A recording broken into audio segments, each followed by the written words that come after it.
कोकणनवच्या कोकण रत्न या विशेष मालिकेमध्ये आपल्या सगळ्यांचं स्वागत। आपण कोकण रत्नच्या निमित्तानं कोकणातील अशा यशस्वी लोकांची भेट घेतो आहोत, ज्यांनी आपल्या व्यवसायामध्ये असेल आपल्या विविध क्षेत्रांमध्ये यश संपादन केलं। अशा लोकांची आम्ही भेट घेतो आहोत आणि त्यांची जी यशोगाथा आहे ती आम्ही या निमित्ताने जाणून घेतो आहोत। आपल्यासोबत आहेत अनंत सावंत, हिरलोक गावचे सुपुत्र, ज्यांनी मुंबईमध्ये उद्योजक जीवनामध्ये आपली उत्तुंग भरारी मारली आणि त्यानंतर हिरलोक या गावी आपल्या मामाचं गाव वसवलं आहे। आणि या मामाच्या गाव वसवण्यामध्ये त्यांचा मोठा दृष्टिकोन या ठिकाणी आहे। कृषी पर्यटन असेल, ग्रामीण पर्यटन असेल, त्याचबरोबर ग्रामीण संस्कृतीची परंपरेची ओळख ही जगाला व्हावी या दृष्टिकोनातून त्यांनी हे सगळं मामाचं गाव इथं वसवलेलं आहे। या संपूर्ण त्यांची जी वाटचाल आहे, या वाटचालीमध्ये या गावाविषयी, या मातीविषयी, या कोकणाविषयी त्यांची असलेली ओढ आहे, या मातीशी त्यांची जुळलेली नाळ आहे, या सगळ्या गोष्टींचा आपण या ठिकाणी या निमित्ताने कोकण रत्न या मालिकेमध्ये आपण सगळा आढावा घेणार आहोत। नमस्कार अनंत सावंत। नमस्कार। कोकणनवच्या या कोकण रत्न या मालिकेमध्ये आपलं स्वागत आहे। खरं तर या परिसरामध्ये आल्यानंतर वाटतं की खरंच आपण एका चांगल्या ठिकाणी आलो आहोत, एका चांगल्या ग्रामीण पर्यटनाचा एक आनंद लुटतो, त्याप्रमाणे कृषी पर्यटनाचा आनंद लुटतो। खरं तर मला हे जाणून घेणं गरजेचं वाटतं की तुमचं जे शिक्षण होतं, तुमचं जे औद्योगिक भरारी होती, त्याविषयी थोडं या निमित्ताने सांगावं। प्रथम सांगायचं म्हटलं तर मी एक शिक्षकाचा मुलगा आहे। 10वी झाल्यानंतर मला डिप्लोमा मेकॅनिकलला ॲडमिशन मिळालं सांगलीला। सुरुवातीच्या काळी वडील शिक्षक, आई इथे गावी राहायची।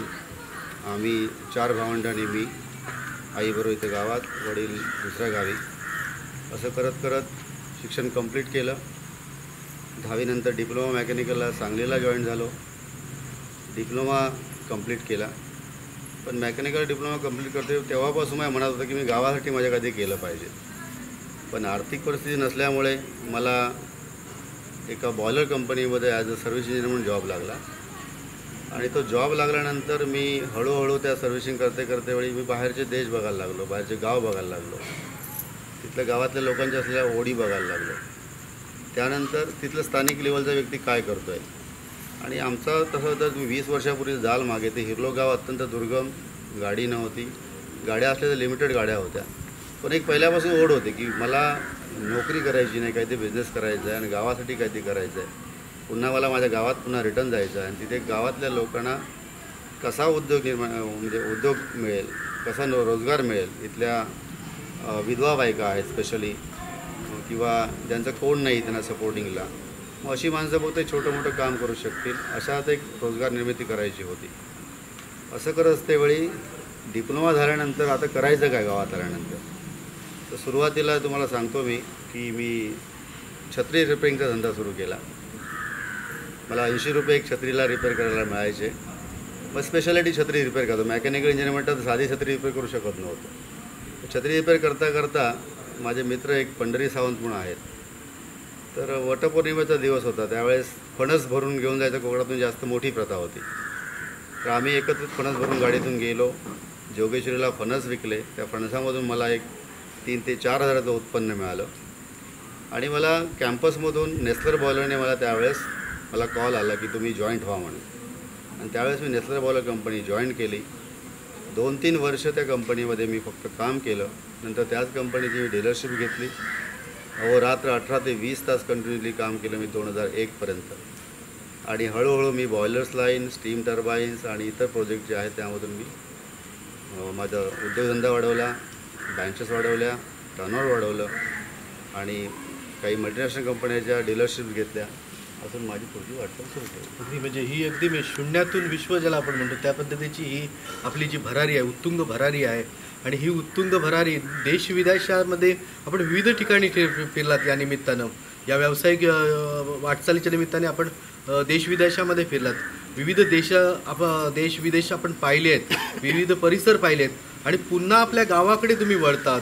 आणि हिरलोकमध्ये मामाचं गाव नावाची एक परिसर एक तुम्ही या ठिकाणी वसवतात, एक आध्यात्मिक शांती देणारं, इथं एक नैसर्गिक आनंद लुटता येईल अशा पद्धतीचं मामाचं गाव आपण इथं वसवतात. ते नेमके तुमचं संकल्पना काय आणि त्याची मुहूर्तमेढ कशी झाली? काही काळानंतर कसं झालं की धंदा उद्योग हे करत राहत होतो, पण मनशांती मिळत नव्हती. एका वेळेस आम्ही आमचे काही मित्र मंडळी बसलो होतो, तर त्यावेळेस त्यांनी ठरवलं की आपण एखादं वेगळं काहीतरी कोकणात करूया. आता सगळं आपल्याकडे पैसा आहे, सगळं काय, पैसा किती लागतो माणसाला जगण्यासाठी, तर त्याच्या पलीकडे आपण आता काही गावात आपल्याला देणं लागतं, त्या गावासाठी काहीतरी करूया आपण. मग जागा भरपूर शोधल्या, जागा कोण देत नव्हतं, पण ही जागा देण्यासाठी आमच्या गावचेच एक परब म्हणून आहेत, त्यांची मालकी जागा आहे, त्यांच्याकडे जागेची मागणी केल्यानंतर त्या लोकांनी जागा मला दिली. नंतर आमचे सगळे मित्र जे होते, त्या मित्र सगळ्या मंडळींनी बसून एक आपण असा कन्सेप्ट करूया, मामाचं गाव म्हणजे एक्झॅक्टली काय आहे. ज्या बहिणी गावातून निघून बाहेर गेलेल्या आहेत त्यांच्या मुलांना इथे गावामध्ये आल्यानंतर गावामध्ये एक्झॅक्टली काय असतं, गाव कसं असतं, जुने खेळ गावातले कसे असतात, ही आमची प्रथम संकल्पना त्यामध्ये होती. मग ते बसवायचं, त्या सगळ्या ॲम्युनिटी त्या मुलांना द्यायच्या. आणि असं करता करता नंतर नाही, मग वडील आमचे एक पंढरपूर वारकरी असल्यामुळे अध्यात्म कसं आणूया त्यामध्ये. होळी कांचनला मी व्हिजिट केली, त्या ठिकाणी असलेला निसर्ग, त्या ठिकाणी तिथल्या निसर्गावरती लोकांनी आहे तसंच कंट्रोल ठेवून कसा उद्योग निर्माण केला आणि तो प्रयत्न केला आम्ही इथे बिल्ड करायचा. मग आम्ही योगेश सावंत माझे मित्र आहेत, योगेश राणे म्हणून मित्र आहेत, हे सगळे एकत्र आल्यानंतर तर ठीक आहे आपण असं करू की त्या ठिकाणी अध्यात्मही असेल, त्या ठिकाणी निसर्गाला आपण हानी करणार नाही, त्या ठिकाणी कृषी पर्यटन कसं डेव्हलप केलं जाईल, माझ्या दुर्गम भागामध्ये माणसं कशी इकडे येतील, हा आम्ही काटोकासाने प्रयत्न केला. मग योगेशने ड्रॉईंग तयार केलं. मग डॉक्टर सावंत म्हणून एक आहे ॲग्रिकल्चर आणि आयुर्वेदातले, मग त्यांनी मार्गदर्शन केलं की कोकणामध्ये भरपूर काही अशा वनस्पती आहेत, त्या वनस्पती आपण जर जपून ठेवल्या तर भविष्यामध्ये येणाऱ्या काळामध्ये लोकांना त्या वनस्पतींचा उपयोग होईल आणि मेडिटेशन म्हणून त्याचा पार्ट तयार होईल. मग माझे लंडनचे काका UK राहतात, त्यांचा मुलगा डेव्हलपमेंट बोर्ड डायरेक्टर आहे. मग ते एकदा गावी आले होते, त्यांनी सांगितलं लंडनमध्ये अशा काही भरपूर गोष्टी होतात, त्या ठिकाणी आहे तो कंट्रोल जर तुम्ही व्यवस्थित ठेवला, आहे ती झाडं जर व्यवस्थित ठेवली आणि त्याला अध्यात्माची तोड दिली तर तो अत्यंत एक चांगला परिसर तयार होऊ शकेल. त्यामध्ये तुम्हाला बऱ्यापैकी बॉटनिकल तुम्ही गार्डन करू शकता, आयुर्वेदा ट्रीटमेंट त्या देऊ शकता आणि इथली झाडं जी आहेत त्यामधून तुम्हाला मिळणारे औषधी गुणधर्म जे आहे ते प्रॉपरली गावठी वैद्य असतील किंवा एक्सपर्ट डॉक्टर असतील त्यांच्याकडनं घेऊन आपण त्या लोकांपर्यंत पोहोचू शकतो. महत्त्वाची गोष्ट अशी होते की नेहमी काम करून करून कंटाळलेली व्यक्ती आम्ही नंतर स्वतःच आम्ही कंटाळलो असल्यामुळे आता काय आपल्याला स्वतःला एक शांती पाहिजे, काहीतरी शांतीबरोबर दुसरी गोष्ट काय की माझ्या गावातली कमीत कमी 20 माणसं इथे कामाला लागली पाहिजे. मग ती हॉस्पिटॅलिटी कशी असेल त्यांची, मग त्यामध्ये त्या लोकांना हॉस्टेल कसं मिळेल, हाऊसकीपिंग कशी जमेल, गार्डनिंग कसं जमेल, हा प्रायोगिक तत्त्व सुरू केलं.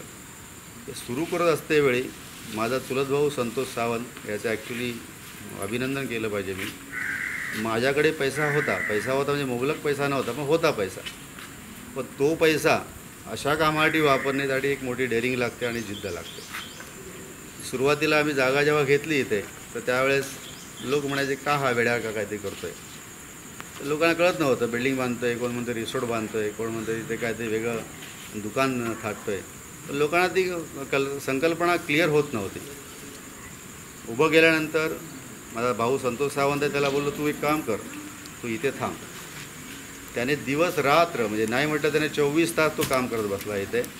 आणि हे आउटपुट जे आहे, मेंटेनन्स कसा करणे, या सगळ्या गोष्टी कशा करणे, त्यावरती त्यांनी प्रॉपरली सहकार्य केलेलं आहे.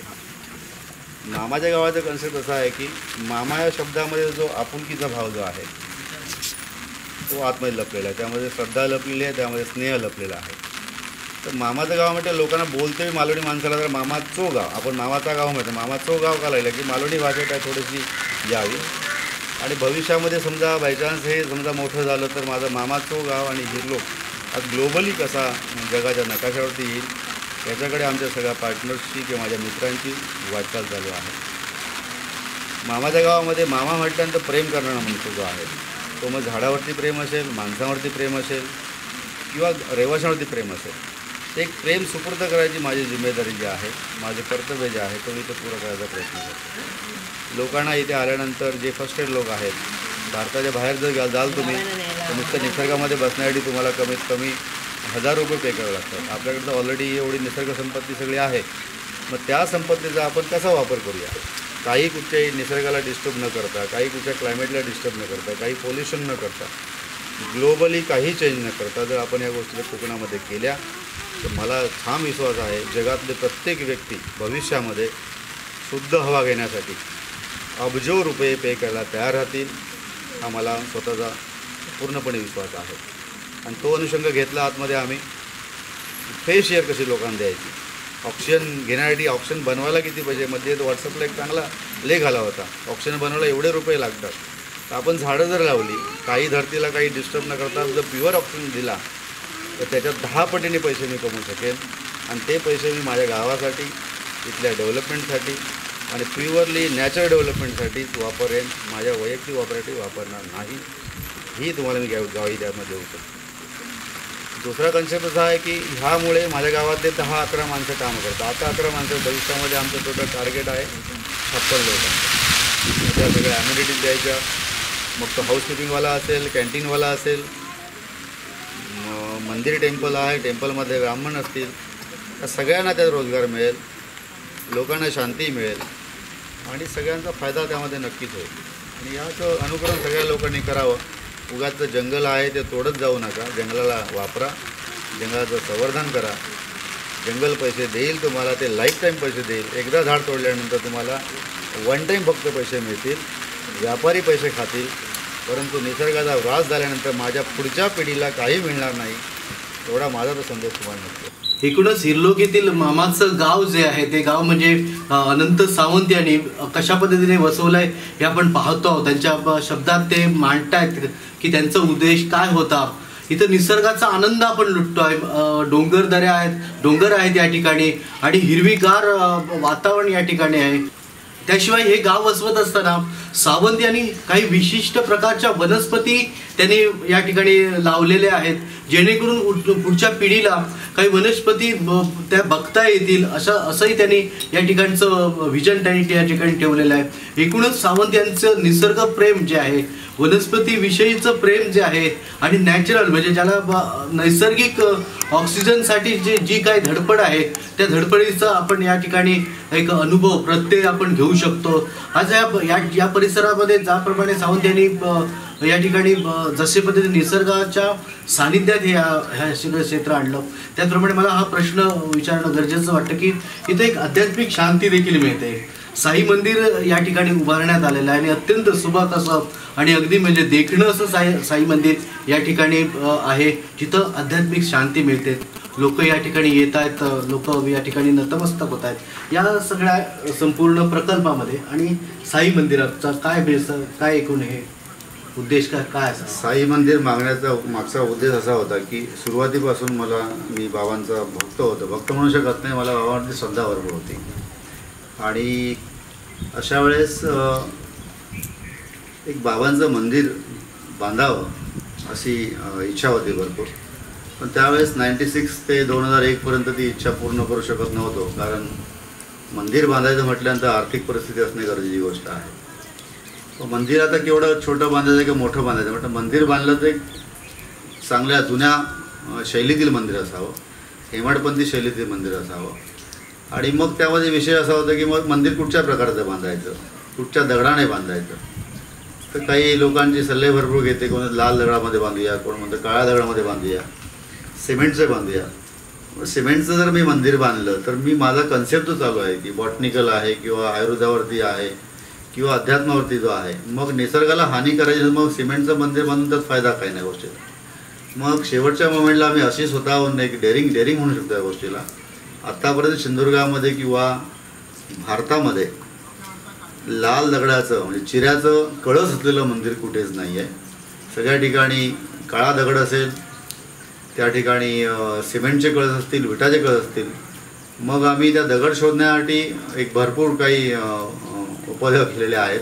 प्रत्येक खाणीमध्ये जायचं, खाणीचा दगड शोधायचं, मग छोट्या होलचा दगड शोधला आणि असं करता करता मग ते कारिगर कुठे मिळणार, मग त्या टाईपचे कारिगर पाहिजे होते. मग रायबरेलीहून आम्ही कारिगर आणले. ह्या मंदिराचा पूर्ण कन्सेप्ट जो आहे, ड्रॉइंग डिझाईन जे आहे ते औरंगाबादचे बेडेकर म्हणून माझे मित्र आहेत, त्यांनी हे ड्रॉइंग डिझाईन केलेलं आहे. कामगारसुद्धा त्यांनी दिलेले आहेत. त्यांना मी सलग 1 वर्ष पाठलाग केल्यानंतर, 1 वर्ष पाठपुरावा केल्यानंतर त्यांनी मला मंदिर बांधण्यासाठी होकार दिला. तर 1 वर्ष ती व्यक्ती मला मंदिर बांधण्यासाठी होकार देत नव्हती. त्यांचं म्हणणं असं होतं की हा लाल दगडामधला जो कळस आहे हा पावसाळ्यामध्ये संपूर्ण पाणी झिरपून आत मंदिरामध्ये पाणी होण्याची शक्यता आहे.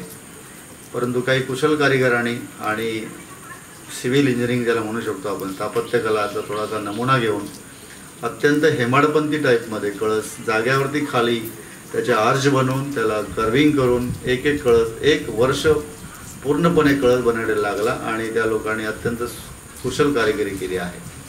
मंदिर बांधण्यामागे उद्देश असा होता की थेरपी सेंटर आहे, ध्यानधारणा सेंटर आहे. मग ह्या सगळ्या गोष्टी असते मंदिर आतमध्ये हा एक पार्ट जो आहे, हा एक जो भाग जो आहे तो एक त्या थेरपीमधलाच भाग आहे. आता त्यामध्ये थेरपी कुठची येते? त्यामध्ये एक थेरपी आहे मनशांती थेरपीसाठी तुम्ही मंदिरात जाऊ शकता, बसू शकता, देवाची आराधना करू शकता. मग मंदिर आता कोणाचं बांधायचं? मग सर्व धर्मसमभाव मला कसा मिळेल? गावातले सगळे लोक कसे एकत्र येतील? सगळ्या धर्मांच्या ज्या रेषा कशा उलटल्या जातील? मग एकच देव मिळतो की एक तो वैष्णवपंथी देव जे आहेत त्या देवांना सगळे धर्म सारखे असतात, सगळ्या धर्मांना घेऊन जातात, सगळ्या धर्मातले लोक त्या देवापर्यंत पोहोचतात. मग एक तर विठ्ठल असेल किंवा सप्ता मालिक एक साईबाबा असेल. मग बाबांची मी भक्ती करतो, मग बाबांचं मंदिर बांधण्याचं आम्ही ठरवलं नंतर त्यावेळेस. आता मंदिरामध्ये योगधारणा कसा प्रकार आहे? योगधारणासाठी आम्ही प्रत्येक ठिकाणी 9 कुंड बांधलेले आहेत. 9 कुंड म्हणजे त्या जर तुम्ही अक्षरांश रेषांचं बघाल त्या गोष्टीला तर प्रॉपरली त्या योगेश सावंतने त्या प्रकारचे डिझाईन केलेलं आहे. वरचे त्याला डोम म्हणू शकतो. डोमचं डिझाईन इतकं अत्यंत सुलभ प्रदर्शन केलेलं आहे. उन्हाळ्यामध्ये जर बाहेर जरी 40 डिग्री टेम्परेचर असलं तर या डोममध्ये टेम्परेचर तुम्हाला फक्त आणि फक्त 32 ते 35 डिग्रीच्या वरती टेम्परेचर जात नाही. अत्यंत सुलभ त्याने एरोडायनॅमिकचा प्रॉपरली सर्वे केलेला आहे. मंदिर बांधतेवेळी सुद्धा आम्ही मंदिराची जागा डिसाईड करायला लिटरली 1 वर्ष डिसाईड केलं की आमच्या इथून समोर जो रांगणागड जो आहे, रांगणागडामध्ये कर्कवृत्ताच्या वेळेस जो सूर्य उगवतो त्यावेळेस सूर्याची किरणं जी आहेत ती बाबांच्या पायथ्यावरती पडावीत. कारण सूर्य पूर्वेकडनं उगवतो. महालक्ष्मी मंदिर जे आहे तो सूर्यास्ताचा जो सूर्य आहे तो पायापासून डोक्यापर्यंत जाऊ शकतो, पण उगवता सूर्य जो आहे तो फक्त पायापासून खाली येऊ शकतो. मग तो थोडासा कन्सेप्ट घेतला. म्हणजे दर 10 ते 11 वर्षांनी तुम्हाला सूर्याची किरणं ही बाबांच्या एक्झॅक्टली पायावरती पडू शकतील आणि त्याप्रमाणे मंदिराचा साचा बनवत बनवत जागा शिफ्ट करत करत प्रॅक्टिकली एक्सपिरियन्स घेतला. बाबांच्या मूर्तीचा स्टॅच्यू बनवला आणि ती जागा आम्ही डिसाईड केली. आता मंदिर का बांधलं तुमचा चांगला प्रश्न आहे. मंदिर बांधल्यानंतर लोकांना एक ध्यानधारणा मिळू शकेल. एक त्यामध्ये थेरपीमध्ये एक पार्ट आहे तो एक त्याला म्हणतो आपण हवन थेरपी. आता हवन थेरपी जो आहे ज्या लोकांना श्वसनाचा आजार आहे किंवा इतर त्वचेचे रोग जे आहेत ते काही गोष्टी आपण भुट्टी गावी लहान मुलं झाल्यानंतर काही वेळेस जुन्या बायका त्या मुलाला धुपीवरती ठेवायच्यात. मग तो हवनकुंड कधी लाकडाचं स्टिक जे आहे त्या स्टिक आतमध्ये टाकल्या तर त्या स्टिकमधून मिळणारा फ्यूम जो आहे तो श्वसनामार्गे छातीत जाऊ शकेल आणि तो रुग्ण जो आहे तो परफेक्टली बरा होऊ शकेल. या ठिकाणी आम्ही गावामध्ये जी दुर्मिळ झाडं म्हणजे सांगू शकतो कुंभ्याचं झाड म्हणजे दुर्मिळ झाडं आहे ती जी झाडं लोक सध्या बिंदासपणे तोडतात त्या झाडांबद्दल गुणधर्म त्या लोकांना माहीत नाही आहे. एक सगळ्यांनी लक्षात घ्यायची गोष्ट अशी आहे की ज्या क्षेत्रामध्ये जी झाडं निसर्गाने उगवलेली आहेत ती सगळी झाडं त्या प्रांतातल्या माणसाच्या आजारावरची उपचारासाठी बनवलेली आहेत. ते झाड का जगलं, मग त्या झाडाला तो आजार का होत नाही, मग तिथल्या क्षेत्रातल्या माणसाला असलेला आजार जो आहे त्या आजाराचं औषध गुणधर्म त्या प्रत्येक कोकणा झाडामध्ये आहे. ती झाडं सगळी सध्या कोकणामधून लुप्त होत चाललेली आहेत. अशी सगळी झाडं आम्ही लिटरली लोकांनी वेड्यात काढले. कुंभ्या झाड नेऊन लावता म्हणे. आता कुंभ्या झाड कशाला लावतो हा मनुष्य? मग कुंभ्या झाडामध्ये असलेल्या त्या रसामध्ये जो गुण, मी काही जास्त आयुर्वेदामधला एक्सपर्ट नाही, परंतु लोकांकडनं घेऊन माहिती गोळा करून, काही आयुर्वेदिक डॉक्टरांकडनं माहिती गोळा करून, काही वैद्याकडनं माहिती गोळा करून, अशा सगळ्यांकडनं माहिती गोळा करून ती झाडं लावली गेली आहेत. काही झाडं जो अशी आहेत ती झाडामध्ये त्या झाडाचं नावही माहीत नाही आहे, पण जुने वैद्य लोक सगळे ती झाडं साली काढून लोकांना औषध देत होते, गुरांना औषध देत होते. अशी झाडे आम्ही लावायचा प्रयत्न केला जेणेकरून ती झाडं भविष्यामध्ये आयुर्वेदात जेव्हा स्ट्रॉंग होईल भारतामध्ये त्यावेळेस ह्या निसर्गाचा त्या आयुर्वेदिक तज्ज्ञांसाठी त्या डॉक्टरांसाठी फायदा होईल. हाच फक्त माझा उपक्रम आहे. नक्की. म्हणजे साई मंदिर पण बनवताना, तिथे मंदिर पण बनवताना त्यांनी एक प्रकारे वास्तुशास्त्राचा एक उत्कृष्ट नमुना त्यांनी या ठिकाणी करून दाखवला. आणि मी हे सगळं म्हणजे मनमोही आहे, त्याबरोबर एक आध्यात्मिक शांती देणार आहे. एकूणच सगळा परिसर आपण जर फिरल्यानंतर आपल्या लक्षात येतं की कशा पद्धतीने हा परिसर वसवण्यात आला आहे. म्हणजे एखादा प्रकल्प जो असेल, मामाचा गाव जो प्रकल्प आहे तो एक प्रकारे कृषी पर्यटनाला वाव देणार आहे, इथल्या ग्रामीण पर्यटनाचं दर्शन घडवणार आहे. मला एक सांगा की या सगळ्या ह्याच्यामध्ये आपला कोकण आहे किंवा सिंधुदुर्ग आहे, याला कृषी पर्यटनामध्ये आता प्रचंड वाव आहे, ग्रामीण पर्यटनाला वाव आहे. इथल्या तरुणांना रोजगार मिळाला पाहिजे किंवा इथली जी संस्कृती, इथलं जे पर्यटन, ग्रामीण पर्यटन जगभरापर्यंत पोहोचलं पाहिजे. तर या पर्यटनामध्ये कशा पद्धतीने वाव आहे असं तुम्हाला वाटतं? तर प्रथम दर्शनी तुम्हाला सांगेन मी, तुम्ही बारकाईने जर या प्रोजेक्टला जर लक्ष घातलं असेल तर डोंगर दऱ्यामध्ये एखादी वास्तू बसवायची म्हटल्यानंतर लोक काय नॉर्मली करतात, त्या सपाट जमीन करून त्या वास्तूला बसवलं जातं. आम्ही ते कुठच्याही गोष्टीला, कुठच्याही कंट्रोल म्हणजे त्या लेवल्सला काही डिस्टर्ब न करता थोडंसं मायनर डिस्टर्ब करून त्या प्रत्येक स्टेप बांधलेला आहे. असं बांधतेवेळी काय होतं, निसर्ग आणि निसर्गाची बीटी, त्याला म्हणजे सौंदर्य म्हणतो, ते चांगलंपणाने तुम्ही टिकू शकता आणि चांगलं लोकांसमोर आणू शकता. हे करत असतेवेळी आपल्या कोकणामध्ये, सिंधुदुर्ग जिल्ह्यात मी स्पेशली सांगेन, या सह्याद्रीच्या कुशीमधल्या माणगाव खोऱ्यामध्ये अत्यंत असं चांगलं निसर्ग सौंदर्य आहे. रांगणागड आहे, डोंगराळ भाग आहे, पूर्णपणे शुद्ध हवा आहे.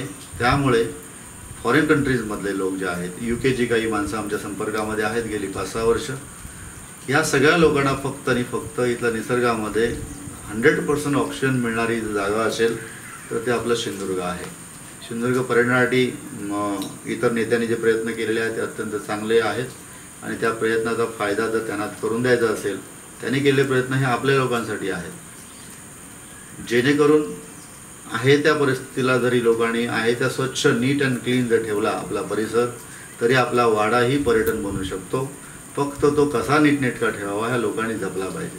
वाड्यामधलं शेण जे आहे, तो शेण म्हणजे वाईट प्रकार नाही आहे, तो एक आयुर्वेदाचा प्रकार आहे. परंतु जर घाण प्रकार केला, ड्रेनेज लाईन असतील त्यांच्या, वेस्ट मटेरियल कुठे फेकायचं आहे, प्लॅस्टिक कसं कमी वापरायचं आहे, हाही जरी प्रयत्न जरी केला तरी आपला कोकण जो आहे तो बऱ्यापैकी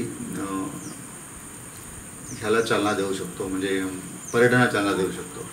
आता कृषी पर्यटन जो आहे, मध्यंतरी कन्सेप्ट जो होता तो अत्यंत चांगला होता. आम्ही इथे आमच्या प्रोजेक्टमध्ये काही जागा ठेवलेल्या आहेत, त्या ठिकाणी तिथल्या भाज्या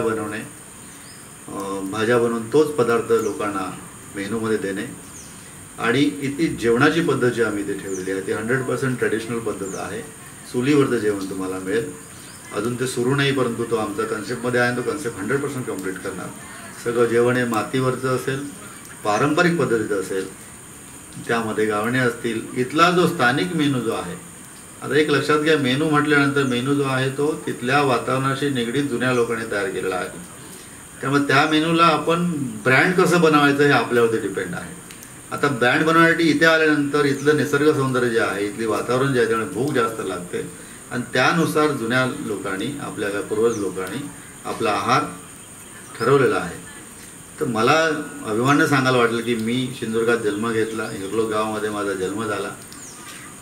मला भरपूर बरं वाटतं की अशा चांगल्या निसर्ग सौंदर्य गावामध्ये जन्म झाल्यानंतर त्या गावाचं नाव मोठं करण्यासाठी आणि त्या गावामध्ये लपलेलं जे सौंदर्य जे आहे ते जगापर्यंत दाखवण्यासाठी मी हा माझा प्रयत्न करतो आहे. माझ्या उत्पन्नातील सगळा खर्च, सगळे पैसे जे आहेत या प्रोजेक्टमध्ये घातलेले आहेत, जेणेकरून माझ्या गावातल्या लोकांना, माझ्या तरुण रोजगार लोकांना, ज्या महिला आहेत, ज्यांना निराधार महिला ज्या आहेत, मुलं जे आहेत, त्या सगळ्यांना निसर्गाचा फायदा मिळेल आणि पर्यटनाला चालना मिळेल, म्हणून हा फक्त मी कन्सेप्ट इथे उभा केलेला आहे. निश्चितसोबत मामाचं गाव हा प्रकल्प जो आहे तो सिंधुदुर्गाचं एक मोठं वैभव ठरणार आहे. कारण ग्रामीण पर्यटनाला या ठिकाणी वाव आहे. देशविदेशातील पर्यटक अशा प्रकल्पाच्या शोधात असतात आणि अशा प्रकल्पांमध्ये त्यांना एक प्रकारची शांती मिळते, त्यांना एक प्रकारचं समाधान मिळतं, असा एक प्रकारचा अनुभव आहे. त्यामुळे भविष्यात हिरलोकचं मामाचं गाव जे आहे ते निश्चित पर्यटनाचं मोठं वैभवशाली रूप होऊ शकतं, यात काही शंका नाही. तरी पण मला एक वाटतं की नवीन जे उद्योजक आहेत या निमित्ताने या क्षेत्रामध्ये आपल्या जिल्ह्यामध्ये आहेत, आणि त्या जिल्ह्यामध्ये आता तो प्रवाह कमी व्हायला लागला आहे की मुंबईकडे लोक जाण्याचा प्रवाह होता आणि आता तो इथल्या इथे काही लोक पर्यटनाच्या माध्यमातून उभे राहण्याचा प्रयत्न करतात. त्या नवउद्योजकांना काय सांगाल या सगळ्या माध्यमातून? मी तुम्हाला पुन्हा एकदा सांगू इच्छितो की आम्ही 96 नंतर जी गेलेली मुलं आमची बॅच कॉलेजची होती, सगळी मुलं आम्ही एका ठिकाणी गेट टुगेदर एकत्र आलो आणि आम्ही सगळ्या मुलांनी ठरवलं की आपण ठीक आहे आता मुंबईकडे आलो आहे, पण आपण एक प्रयत्न करूया की आपल्या गावातला तरुण जो आहे तो कसा गावाकडे राहील, गावामध्ये लपलेलं सौंदर्य जे काय आहे ते कसं त्यावरती खेचून ते कसा उद्योग करतील, पण उद्योग करत असते वेळी कुठच्याही निसर्गाला हानी न करता त्याला पर्यटनामध्ये कसं त्याला कन्वर्ट करता येईल याच्याकडे लक्ष घालण्यासाठी आमचा नेहमी प्रयत्न आहे. आम्ही पुढच्या काही काळातच तुम्हाला सांगू या गोष्टीबद्दल की नेहमी शाळामध्ये जाऊन कसं त्यांना उद्योजक बनवलं पाहिजे, इथल्या प्रोसेस कशा केल्या पाहिजे. ठीक आहे, इथली नैसर्गिक परिस्थिती, आर्थिक परिस्थिती हा अत्यंत गावातला मनुष्य गरीब कुटुंबामधला आहे. इथं क्षेत्र आपल्याकडे तसं काही शेतीचं क्षेत्र आपल्याकडे काही नाही आहे. तर मी ठामपणे सांगेल की कोकणातला मनुष्य, सिंधुदुर्ग जिल्ह्यातला मनुष्य त्यांनी जर कृषी पर्यटन, गाव पर्यटन ह्याच्याकडे वळत असतील तर त्यांना चांगल्यापैकी मोबदला उत्पन्न मिळू शकेल. त्यांना कुठेही मुंबईत पुण्यात जायची आवश्यकता नाही. त्याचं कारण असं म्हणतो, जर उद्योग झाला इथं तयार, जर पर्यटन झालं तयार, त्या ठिकाणी तुम्हाला हाऊसकीपिंगचे जॉब मिळतात, तेच जॉब मुंबईला असतात. या ठिकाणी तुम्हाला फळझाडं विकायचे जॉब असतात, तेच जॉब मुंबईला असतात. या ठिकाणी इतर अन्नधान्य उगायचे जॉब असतात, तेच जॉब मुंबईला असतात. हे सगळे जॉब आपण मुंबईला जाऊन एखाद्या दुसऱ्या माणसाकडे नोकरीला करतो. इथं पर्यटन वाढलं तर प्रत्येकाला छोटा छोटा वाटा मिळू शकेल. मी तर सगळ्यांना विनंती तुम्हाला करेल, ज्यांचं सध्या जे महिला बचत गट जे आहेत त्या लोकांनी पुढे यावं, अशा गोष्टी उचलून धराव्यात आणि कसं आपल्याला शेअर करता येईल. इथलं नाही, हे मला काम द्या करायला, आम्ही चालवतो, पण थोडीशी ती डेअरिंग यायला थोडा वेळ लागेल जुन्या माणसामध्ये. पण निश्चितपणे मी सांगू शकेन तुम्हाला की जर तरुण माणसं आणि तरुण मुलांनी पर्यटनामध्ये जर त्यांनी वाव घेतला तर त्यांना ट्रान्सपोर्ट असेल, फूड्स असेल, हाऊसकीपिंग असेल की इतर सगळ्या गोष्टी निगडीत गोष्टी आहेत त्या जास्तीत जास्त पैसे कोकणात राहून ते कमवू शकतील, आपल्या गावातली शेती सांभाळू शकतील आणि उत्पन्न घेऊ शकतील. विशेष शेवटचा प्रश्न की हा जो हिरलोक मामाचं गाव असेल ते फ्युचरमध्ये कसं असेल, तुमची महत्त्वाकांक्षा काय आहे या संदर्भातली? हा एकदम मोठा प्रश्न तुम्ही मला विचारला आहे. भविष्यात काय असेल हे आम्ही ड्रीम बघितलंच आहे. माझं एक पहिल्यापासून ड्रीम आहे की मामाचं गाव जो आहे, मामा आणि चो म्हणजे मामाचा, मराठीत मामाचो गाव जो कन्सेप्ट जो आहे की तो सगळ्या जगाला मामाचं प्रेम काय असतं ते सगळ्या जगाला दिसलं पाहिजे. आता प्रेम पाहिजे, मग त्यांना त्या अम्युनिटीज दिल्या पाहिजे, त्यांना सुखसोयी दिल्या पाहिजे, त्यांना निसर्ग दिला पाहिजे. या सगळ्या गोष्टी इथे देणारच आहोत आम्ही. आमच्या भविष्यामध्ये मामाच्या गावाची वाटचाल जी आहे ती स्पेशली फक्त जी माणसं व्यसनाधीन होत चाललेली आहेत त्या माणसांना कसं कमी करायचं, जी माणसं जुन्या पारंपरिक गोष्टी ज्या आहेत, जुन्या पारंपरिक गोष्टीच्या जे काही योगा असतील किंवा त्याच्या ट्रीटमेंट्स असतील, त्याच्या आचारविहार असतील, या गोष्टीला कसं काय कंट्रोल होऊ शकेल ह्यासाठी इतर देश आपल्या देशाचं अनुकरण करता आहेत. मग त्यांना आपल्या देशात आणून त्या लोकांना आपल्या इथली जर संस्कृती जर शिकवली, अध्यात्मावर त्यांनी जास्त जोर जर दिला तर चांगली गोष्ट ठरू शकेल. दुसरी गोष्ट अशी आहे की मामाच्या गावचा कन्सेप्ट जो आहे तो भविष्यामध्ये इथे जो काही फंड तयार होईल, मागे तुम्हाला सांगितलं गोष्ट, तो फंड घेऊन त्या फंडातून माझ्याकडे असलेली जे 100 एकर क्षेत्र जे आहे त्या क्षेत्रामध्ये मी जास्तीत जास्त कशी लागवड करेन, जास्तीत जास्त कसं मी फॉरेस्ट तिथे निर्माण करू शकेन, जास्तीत जास्त कसं पशुपक्ष्यांना तिथे मी जास्त आणलं, म्हणजे निसर्गाचा समतोल राखण्यासाठी जो पुढचा आमचा कन्सेप्ट जो आहे तो पर्यटन घेऊन, पर्यटनाच्या माध्यमातूनच पर्यटन मिळालेले पैसे युटिलाइज करून तुम्हाला पुढचा भविष्यामध्ये माझा तो पुढचा प्रोजेक्ट कन्सेप्ट जो आहे 100 एकरमध्ये कंप्लीट करायचा. निश्चित स्वरूपात हे होते अनंत सावंत, ज्यांनी हिरलोक सारख्या एका दुर्गम गावामध्ये मामाचं गाव असे एक प्रकल्प वसवलेला आहे. या प्रकल्पाकडे आपण पाहिल्यानंतर प्रकल्पामध्ये त्यांची जी महत्त्वाकांक्षा आहे ही निश्चित स्वरूपात आपल्याला लक्षवेधी ठरते की त्यांची महत्त्वाकांक्षा जी आहे ती या गावामध्ये रोजगार उभा राहायला पाहिजे, पर्यटन वाढलं पाहिजे आणि कृषी पर्यटन, ग्रामीण पर्यटनाला या माध्यमातून वाव मिळाला पाहिजे. अशा दृष्टिकोनातून या ठिकाणी हा प्रकल्प बसवण्यात आला आहे. या प्रकल्पाची अनेक वैशिष्ट्ये आपल्या नजरेसमोर आहेत. या प्रकल्पामध्ये उभारलेले मंदिर असतील किंवा इथल्या वास्तू असतील त्या एक उत्कृष्ट वास्तुशास्त्राचे चांगले नमुने आहेत, दाखले आहेत, उदाहरणं आहेत. अशा पद्धतीचा इथे जे वनस्पतींची लागवड करण्यात आलेली आहे किंवा एकूणच इथला जो निसर्ग संपन्न परिसर आहे या परिसराचं जे मिळणारं समाधान आणि एकूणच या प्रकल्पाचे जे अनंत सावंत यांनी ठेवलेलं व्हिजन जे आहे या सगळ्याचा विचार करता भविष्यामध्ये जागतिक पातळीवरती पर्यटनामध्ये आध्यात्मिक शांतीसाठी किंवा निसर्गाच्या मनमुराद आनंद लुटण्यासाठी मामाचं गाव हे निश्चित स्वरूपात एक कृषी पर्यटनातलं, एक ग्रामीण पर्यटनातलं एक ब्रँड ठरू शकतं, यात काही शंका नाही. आपण कुठेही जाऊ नका, पाहत राहा कोकण नाऊ चॅनेल, आपल्या हक्काचं.